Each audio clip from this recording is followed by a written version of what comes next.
Sunday, just like what Pastor Neil always reminds us, we are very familiar with the phrase, honor God and make disciples, right? Is anyone here? Yeah. Okay, good.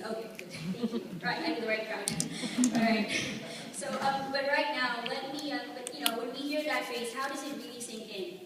Personally, how do we really relate to that? And allow me to share how that personally, how it holds a place in my heart. When it comes to honoring God and making disciples for me. Before I go on, I want to speak first to the young people in the house. Let me see all the young people here. Confident. Thank you. Okay, we'll deal with that later.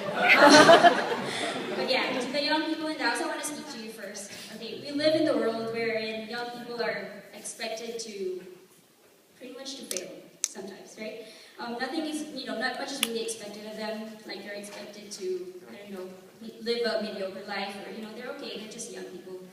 But I want to stand here today and talk to all of you and tell you that that's not how God planned it is for you guys.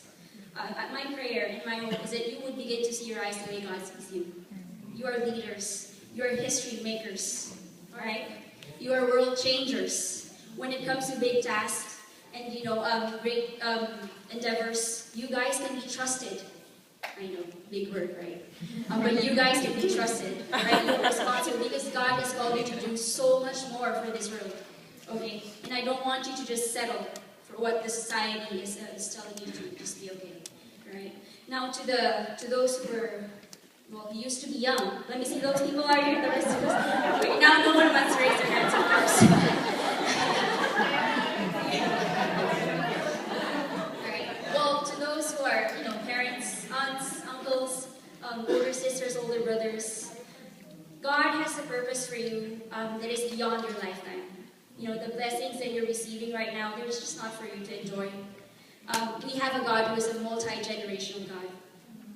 In the Bible, he would always introduce himself as I'm the God of Abraham, Isaac, and Jacob. That's 3 generations right there. When he blesses, he says, this is not just for you, but this is 1,000 generations after you. Right? Because that's how big he is. And I want all the adults here to realize that, to just, my hope and prayer is that God would open your eyes to see.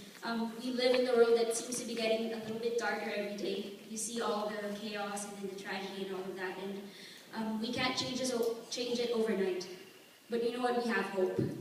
And one thing that we can really do is really invest in the next generation.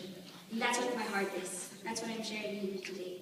Okay. When it comes to that, allow me to share. God has so many promises and plans for the youth here in the Bay Area. He's been revealing so many things, but one word that really speaks to me this morning was in Isaiah 43. It says here, see, I'm doing a new thing. Now it springs up. Do you not perceive it? I'm making a way in the wilderness and streams in the wasteland. Yes, the world seems to be getting darker, but God is making something new. Okay? And I believe it starts in the campuses as well.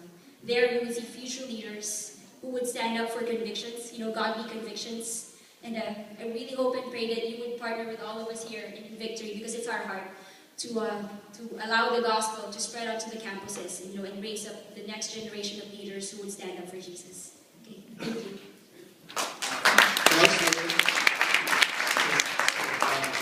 She's sharing her heart for young people, and basically, she's responding to the call of God for her to go into full-time ministry. This coming June, she'll be attending the Every Nation School of Ministry for about 2 months.